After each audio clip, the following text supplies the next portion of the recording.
the good topics and so learning outcomes, discuss the importance of marketing research systems and organization. And number two, explain the marketing research process. So according to Butler and Armstrong development plan, so marketing research is the goal to support better decision making, development, pricing, promotion, distribution of overall marketing initiatives.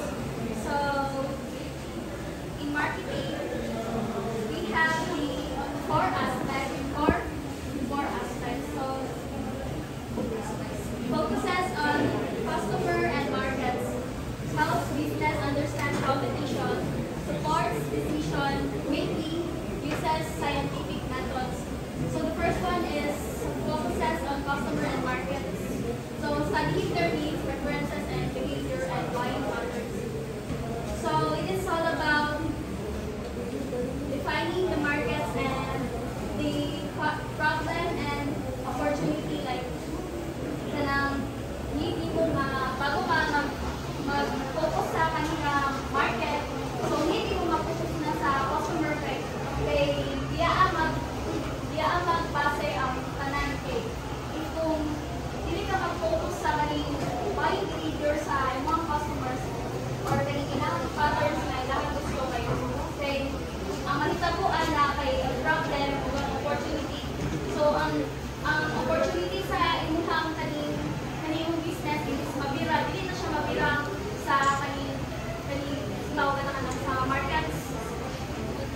Naay kaning highlight na lang markets diba? So ang mahitabuan na kay bagsak siya pag dili ka mo-focus na sa markets. So number two, help business understand competition. So strength and weaknesses and market position. So ang kailangan na pumasok na to na kay mahibalan na ilahang needs, wants, and demands sa customer. Because ang makita ko isa ka ano ang strength sa business. So support decision making. So product development. We always talk about product development, pricing, promotion, and distribution. Kani kay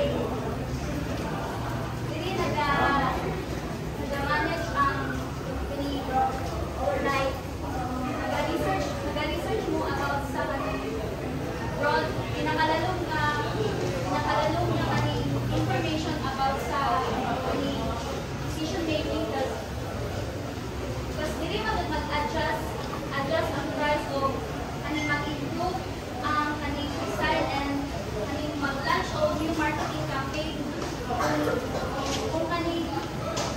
kung ang decision making like namin idea nga makatabang sa inyong product development dapat imuha din nag-pursue kay ang pricing of promotion magsunod na sila kung maayo ang inyong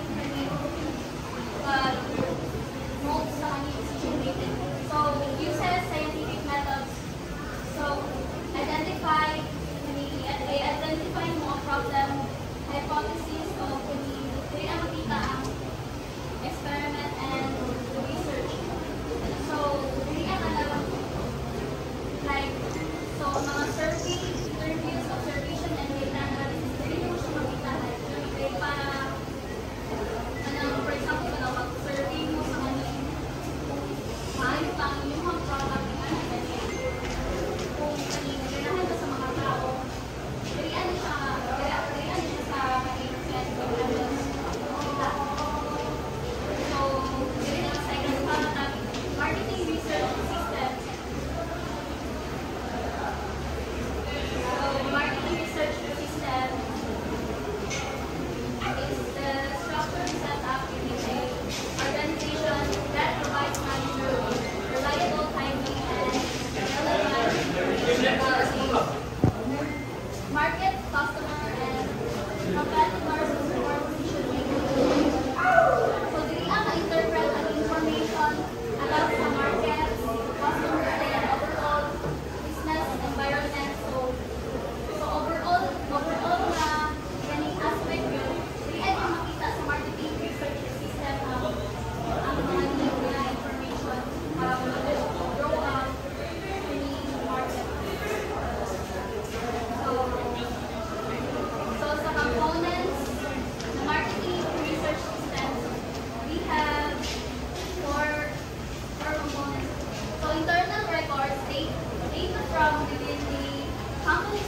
process is a systematic series of steps.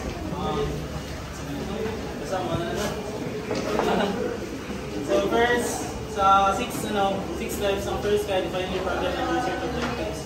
So baliw ko basa. Ikaw lang dito. Defining the problem and research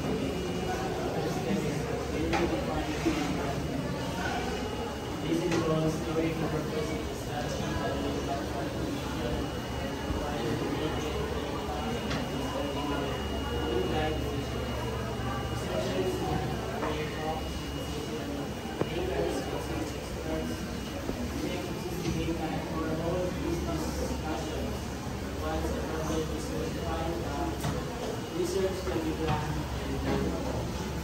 so, iagin ka tanan sa thesis, no? Saan ito itong pinakaunang agigwa? Naging itong sa ka? Ayun lang mo? But, hindi. Sa thesis, ginawa nga ang bata ng hindi mo na nag-title ba? But, identify the problem o problem. So, mato. So, the first step is to identify the problem daw or opportunities. So, that requires investigation. So, this involves determining the purpose of the study, reviewing background information such as company performance and market trends and setting specific objectives. So, for example, sa mga third year karon, nagdagdag sila ng study na about sa school canteen na to, nag-decline ang sales daw sa canteen. So, ang problem dito kay why students prefer to go outside to buy their foods and meals rather than go to canteen. So, what ang problem? So, objectives na to is to determine whether the issue is related to price, menu choices, service, o ang overall satisfaction sa mga students sa NCC. So, next, development of an approach to the problem. Last man standing.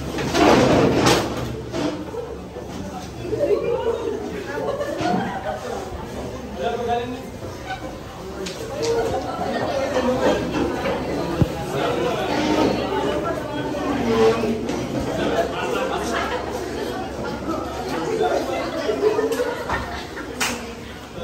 Development of an approach to the problem.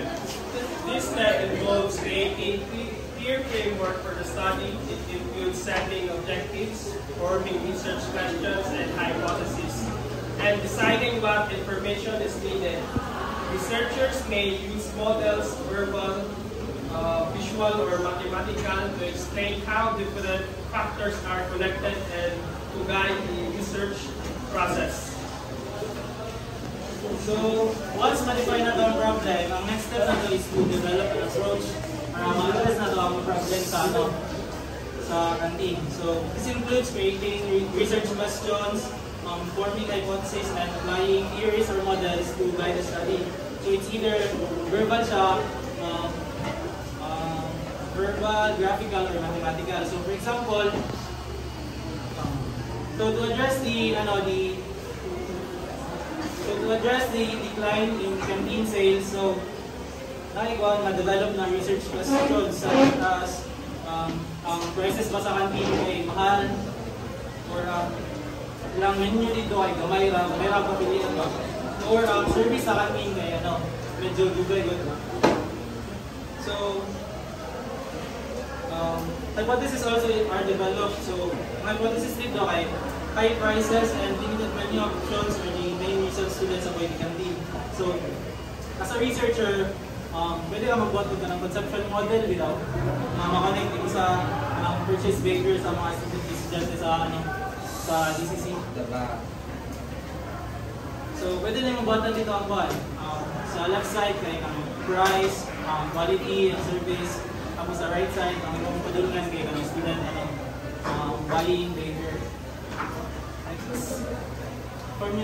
Formulation of research design.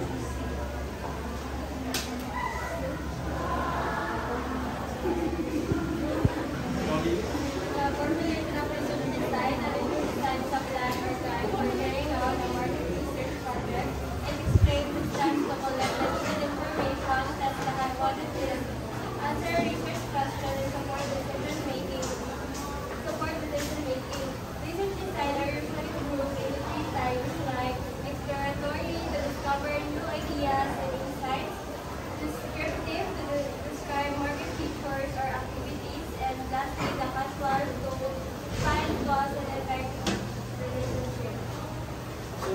step, ang mga researcher kay prepare of detailed plan or blueprint. So for conducting the study, so the research design outlines how data will be collected, analyzed, and interpreted. So it can be exploratory or to discover new ideas and insights, descriptive to describe market features or activities, and causal to find cause and effect relationships. So for example, ang example na ito sa campaign, pwede magamit ang mga researchers of na descriptive, para kung iba ng sound kung descriptive to relational, para matest nila ang or para ma-determine nila ang proportion bitaw sa students nga mga satisfied sa service sa canteen. Next, data collection. Okay. Basa. So, data collection. This step focuses on gathering accurate and reliable information for the study. It can be done through face-to-face interviews, telephone calls, surveys, or online methods. Collecting data properly is important because the quality of the research results depends on the accuracy of the information gathered. So, di ba, kung pag-collect natin sa data, after na itong survey, itong thesis natin, di ba, ano pang natawag, mag-ihangay, di ba? Tapos, para ma-obtain na ito ang accurate o reliable information sa atong surveys or sa atong interviews. So, for example, pwede na mag-collect of data using kada itong sa una, kung gina-print na itong survey questionnaires para ibasa sa mga estudyante, ano po, mga interviews po sa mga estudyante o sa ano. Then, na po na ito ikuhan itong online survey sa mga Google links. Next is data preparation, analysis, and interpretation. So this step involves organizing and tracking the collected data to ensure accuracy. Responses are coded and entered into a computer system then analyzed using statistical tools. After the analysis, the results are interpreted to explain what the findings mean, help researchers answer the research questions, and guide decision making. So today, after na ito mag-collect sa atong data, so responses must be clean, coded, and organized. So statistical tools are applied to identify patterns, relationships, and solutions to the research questions. So this step turns raw data into meaningful insights. Example dito kay Juan. Itong ibot ito ni Sir Matt para sa mga nakakag siya ako Juan. Statistics, SBS.